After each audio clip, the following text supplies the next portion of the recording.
I tell people I bleed purple. As a player, you can't find a better city to play in than here. It's because of the fans. I just remember that dome just rocking. Just felt like being shot out of a gun when they called us. You could just feel the place moving. Go purple! It's never been like that anywhere else. This is football, this is pure football. You know, this is the old style football. Hurts a little, huh? We were better than everybody thought we were. I don't believe it! And we were better than what Bud told us we were. Jim Marshall, Carl Eller, Alan Page, Fran Tarkenton, Chuck Foreman.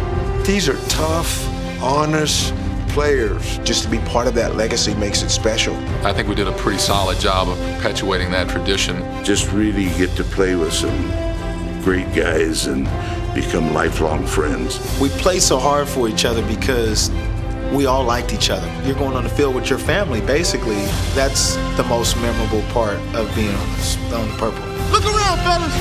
This is it, huh? This is all we got. We got each other. It has been a wonderful, wonderful 50 years. I thank the Lord all the time for giving me the opportunity to be here in Minnesota.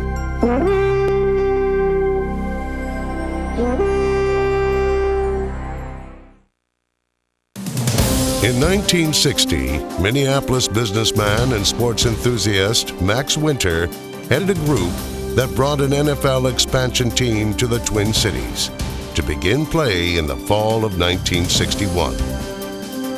The team's home would be Metropolitan Stadium in suburban Bloomington. Its coach would come from the players' ranks.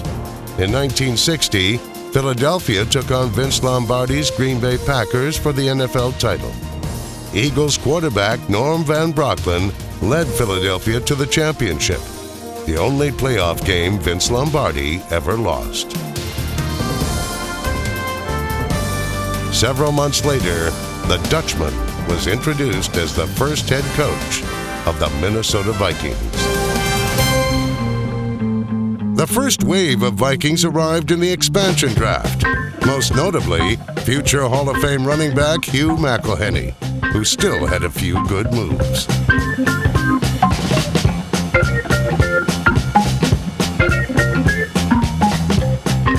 First day I was here with Norm Van Brocklin, I had just come in and they were out at practice. And he looked over at the guy and said, "Hey, you're out of here. Marshall, go in there and get some stuff on. You got this position." And I'm going, whoa, what kind of guy am I going to work for now, you know? Tulane's All-American halfback Tommy Mason was the team's very first draft pick and the first overall selection in the 1961 College Player Lottery. You know, everybody got the questionnaires that this team sent out to various college people. I got a Viking inquiry one day, and it said, Minnesota Vikings, Minnesota Vikings. And somebody said, well, that's in the 7-man league, and the old Midwest 7-man league. Nobody knew who the Vikings were. Round 3 produced a quarterback from Georgia by the name of Francis Asbury Tarkenton. We had the cast-offs, the 2-0s, the reprobates from the other team. It was a great time for me to come. I was 21 years old, son of a preacher man, Athens, Georgia. It was a world that I'd never seen. I didn't drink at that time or nothing, and they were the greatest personalities, greatest learning experience, and the team played well. Tarkenton didn't start the team's first ever regular season game. After about the first half of the quarter, he put me in. And of course, it was a historic game. We beat the Bears 37 or 38-13, and I had a big day. And, you know, I did my thing. I scrambled around. And the Bears, this is 1961 now, they're the most famous team in the National Football League. Their head coach was George Halas. Their owner was George Halas. Their general manager was George Halas.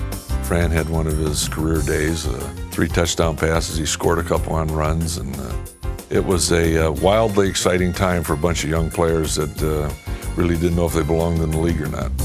They won 3 times that first season, all at the Met, including a mid-November upset of a Baltimore Colts team quarterbacked by John Unitas.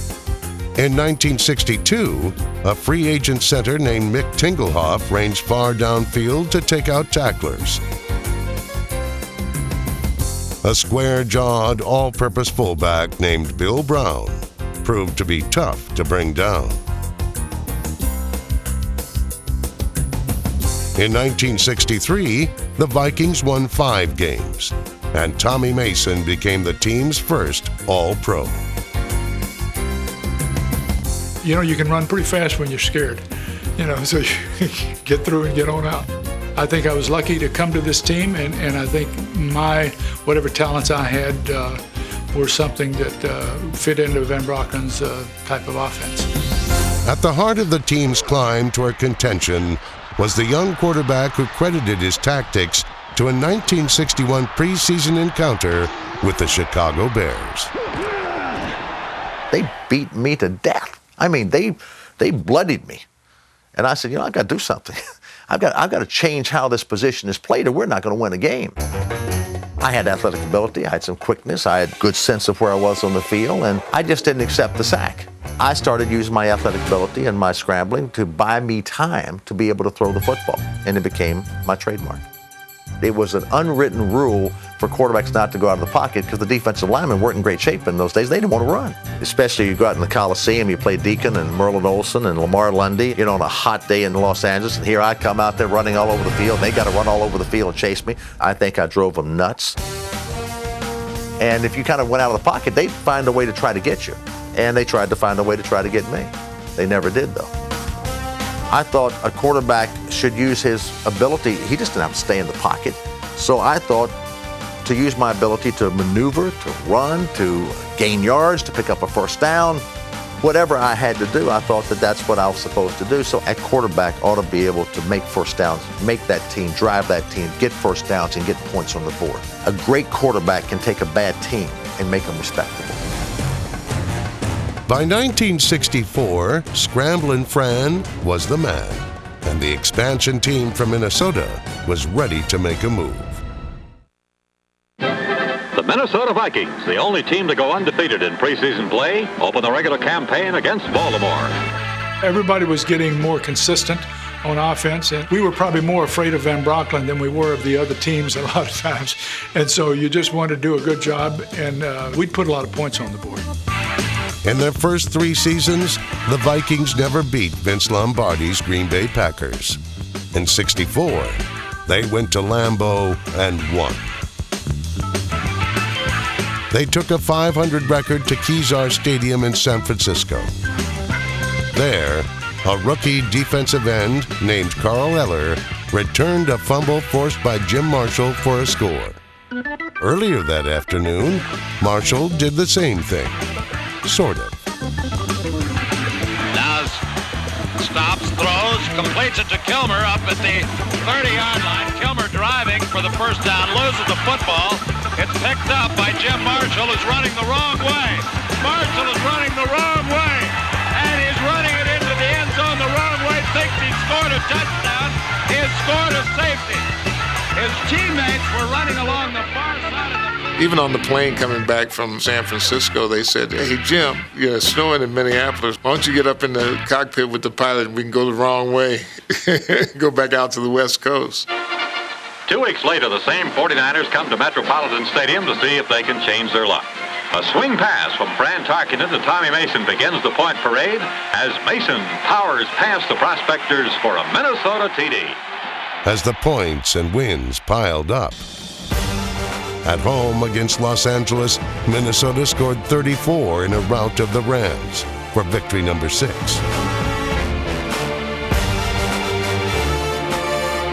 In a visit to the big city, Tarkenton tore up the defending Eastern Division champions for win number 7.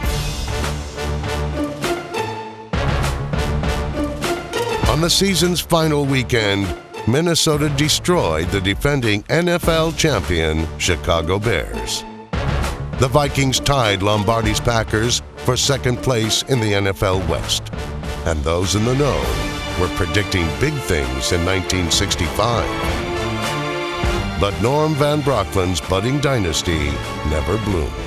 He was a tough man, come up in tough times, and he was a knowledgeable coach. I mean, he taught me professional football. He gave me the grounding in football that few people had. I knew as much football from an offensive standpoint and a passing game standpoint as anybody. The '65 Vikings started the season 5-3. Among those wins was a victory in Cleveland over the defending NFL champion Cleveland Browns. Clearly, the expansion team from Minnesota was poised for a title run. We always, offensively, were pretty well represented. And we didn't always win games, but we'd lose them maybe by 28-24. In a late season downward spiral, Minnesota dropped 4 straight games, including 2 to Lombardi's Packers, one of which occurred when this potential game-winning touchdown was ruled incomplete. The side judge bore the brunt of Minnesota's frustration. The Vikings finished 5th in the division, and for all intents and purposes, the Norm Van Brocklin era in Minnesota was over. Dutch coached one final season. Fran Tarkenton continued to mesmerize with his impromptu magic, but together they'd peaked. In their 6th season, the Vikings finished dead last in the division, a tough pill to swallow. I'd never had a failure in my life before. Trying to take an expansion team from start, getting everybody's rejects, and I was so headstrong, so confident in myself, I thought I could do it. When you have an expansion team, you get all these people in the expansion and try to make a living with it. Van Brocklin almost destroyed me as a human being. It wasn't about scrambling. It wasn't about that. It was just about his personality. If I was a pocket passer with Van Brocklin, we were going to have conflicts. He had conflicts with every human being he came in touch with, but so that he even fueled it even more, that you cannot win with a scrambler. In 1967, a new head coach and quarterback offered a brand new direction. Canadian League veteran Joe Kapp will never be remembered as cat-like, but his toughness and leadership appealed to Bud Grant. The nicest thing he ever said about me was, Joe Kapp will never stop looking for a way to win the game. The only thing he ever said to me personally up close was 3 words: get a haircut. The 4-time Canadian Grey Cup champion coach brought his own unique agenda. Practice is almost over. We thought we were going to a kicking game. Bud has us lining up for attention for the national anthem. Fortunately, we had people like Carl Eller who had been in the service, and so I put him in charge of making sure that everybody knew how to stand and hold a helmet and look at the flag and sing if they wanted to. And it became known as the Grant Formation. I told the players, I said, if you come to training camp in shape, we don't have to worry about getting you in condition. Then we just start practicing. We'll have the shortest training camp there is. Just come in shape. Also, we're only going to have players that can play. One of the most important things you do is evaluate players. I mean, the assets of the team are the players, so you can't make a mistake in evaluating players. Having played in the league, having played every position other than interior lineman, both offense and defensively, that I had a pretty good idea, and my staff had a good idea who the players were. Bud Grant worked no sudden miracles.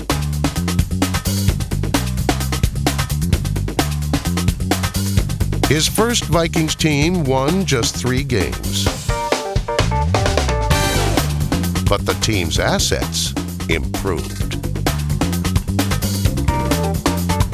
3 first-round draft choices became wide receiver Gene Washington, running back Clinton Jones, and Notre Dame defensive end Alan Page. Grant immediately converted Page to tackle. There, the rookie's disruptive instincts proved the perfect complement to the hard outside charge of defensive ends Eller and Marshall. We had diverse skills, and we kind of fell into this pattern.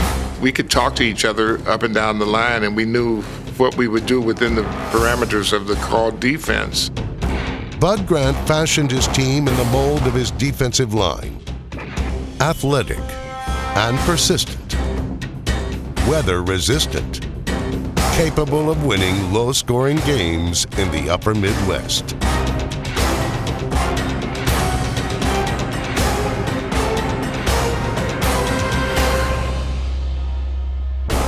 Special teams would be crucial. For the next decade and a half, no NFL club would be more successful blocking kicks. Ball control was paramount. If Minnesota didn't put the ball at risk, if opponents couldn't take it away, then scoring opportunities were limited, and close games were always winnable. 67, I think we won 3 games, but we were pointed in the right direction. Bud Grant gave us the leadership, the system that allowed us to be the team that we were. In addition to 3 wins, the Vikes also posted 3 ties, including one against the powerful Colts. But the low-scoring games Grant favored were a tough sell to his quarterback. We're at Green Bay. We played Lombardi, and we didn't, we had a pretty good defense. We ran the ball. Bill Brown was having a good day, and Joe kept saying, well, when are we going to open up, Coach? And I'd say, Joe, as long as the game is this tight and it was close, we'll just do what we're doing and do what we do best. Joel, I think he completed 7 out of 10 passes for the whole game. He said, Coach, I've never, ever only thrown 10 passes in a ball game. I said, Joel, you got to remember one thing, we won. And he said, you're right, Coach. He said, I'll do whatever you say from now on. It was Grant's first victory with the Vikings. It came against a Lombardi team that went on to win Super Bowl II. It marked a turning point in Minnesota's football fortunes. From Minnesota, Carl Eller. Bud Grant's Vikings belonged to the NFC Central Division. 4 Midwestern teams playing old school football, soon to be known as the Black and Blue Division, one the Vikings would dominate for a decade.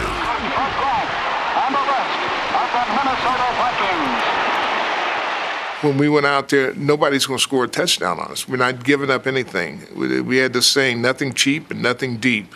Deep now meant Paul Krause, acquired by trade prior to the '68 season. Until we got Paul, we were struggling in our secondary. Paul kind of pulled the whole thing together. With a future Hall of Famer now patrolling the perimeter, the attack troops could cultivate their violent side.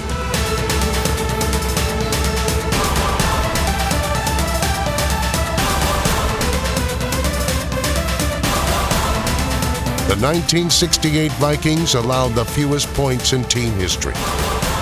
Minnesota's might made things right when point scoring failed. Offensively, Joe Kapp and company mustered enough first downs and muscled out enough scores for 7 wins in their first 13 games. A victory in Philadelphia on the season's final Sunday would give Bud Grant's Vikings a shot at their first ever divisional title.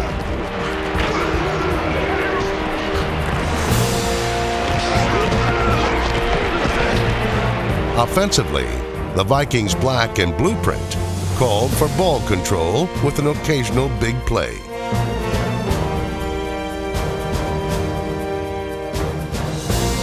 Bud Grant's team was built precisely for these late-season conditions.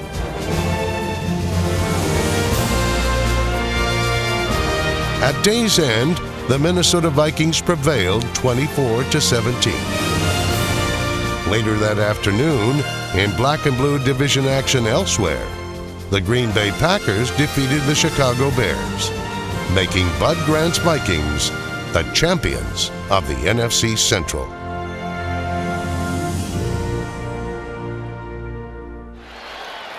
One week later, in rainy Baltimore, the Vikings took on the Colts for the Western Division title. They used some blitzing that we had not seen in those days of black and white film, and the Colts were successful with their blitz. We looked at that film. It was a risky blitz. It was but an outstanding blitz. And by the end of the game, we figured it out, but it was too late to win the Baltimore Colts game in the playoffs. So in '69, we looked at that film. They came up and really did try to use it again, and we were ready for it. In a title game rematch, Joe Kapp made history. He was out for revenge, and he was going to do everything necessary that he could to win this game. Baltimore's vaunted blitz was blown away. You can't cover Gene Washington, so we throw to him. I believe he got 2 of the touchdowns. The blitz exposed their weakness, and we threw a couple more. Joe responds to challenges. I mean, you know, he's the kind of a guy, you can challenge some players and they accept it. Joe accepts it in spades. 6 different receivers caught 7 Kapp touchdown passes, tying the NFL single-game record. The entire 40-man roster gave it their all for 60 minutes, and the season's championship slogan was born.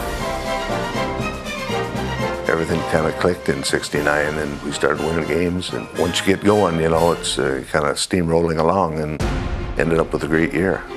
You don't just become a winner. There is a process, and that was put together by Bud Grant. If you go back and look at the records and the games that we won, how we won, between Jim Marshall being the leader on defense and Joe Kapp being the leader on offense, a lot of it can go back to Jim Marshall and Joe Kapp. Our strength and our talent at that time was our defensive line, and we had got 3 pretty good linebackers in there by then, and we could stop a lot of teams, you know, without blitzing a lot. In 14 games, the Vikings allowed just 133 points, the lowest single-season total since 1946, when teams only played 11. On Thanksgiving Day in Detroit, Minnesota clinched the Black and Blue Division crown, as Jim Marshall made one of the greatest plays Bud Grant had ever seen. He knew he was going to be tackled, and just as he was tackled, he reached back and threw the ball, lateraled the ball to Alan Page, who was coming behind him. And Jim Marshall, I don't know to this day, I've looked at the film many times, I don't know how he ever saw the guy. 2 great leaders, but only 1 postseason award. There is no most valuable Viking. There are only 40 most valuable Vikings. 40 for 60, put it that way. I just can't accept this. Thank you. On December 27, 1969, the playoffs came to Minnesota, and the LA Rams built a 17-7 halftime lead. And I don't know how many people the Met Stadium hold. They might have held 45,000 people, but I've talked to 150,000 people that said they were there that day. Not a day for the timid. Let's go, defense! As Hollywood's beach bums, they like to sit out there on the beach and nice and warm, and we got nice snow for them and 0 weather or 8 degrees. They don't fare too well with that. Hurts a little, huh? Lester hurts a little, huh? 3-18, hunt! In the second half, Joe Kapp rallied the Vikings.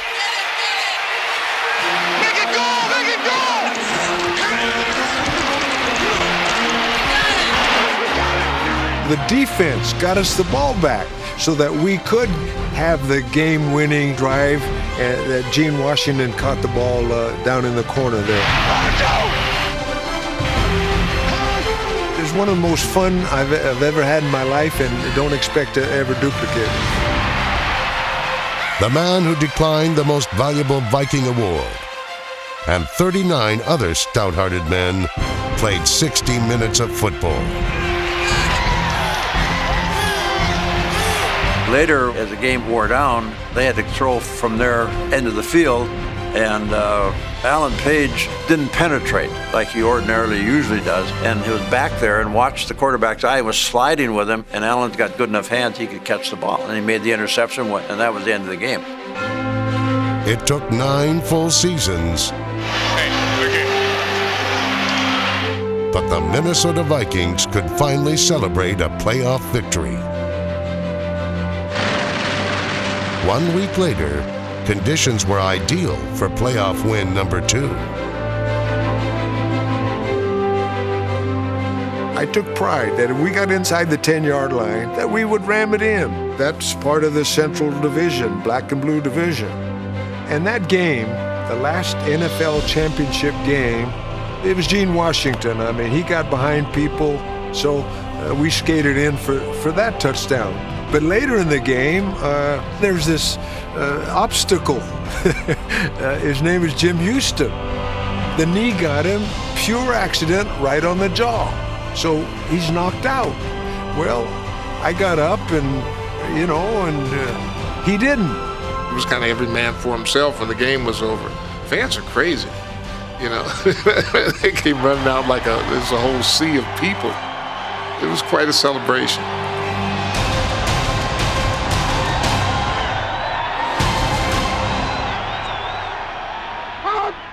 In Super Bowl IV, Bud Grant's Vikings were double-digit favorites. They were a good team. I mean, we probably got beat by a team that had better talent than we did. We did not play Viking football. We went out and didn't dominate Kansas City defensively. They put in some new wrinkles, and we just did not make the adjustments. So here I am with my chance to win the world championship, and I get knocked out. So it's depressing because when you get your chance, you got to be ready. And we didn't quite get it, we did not get it done. There was no underestimating our opponent or anything like that. We felt that we could certainly do the things that we needed to do to win, and it just didn't happen. To a man, nobody cried. Nobody made excuses. Nobody blamed anybody. It was a team right to the end.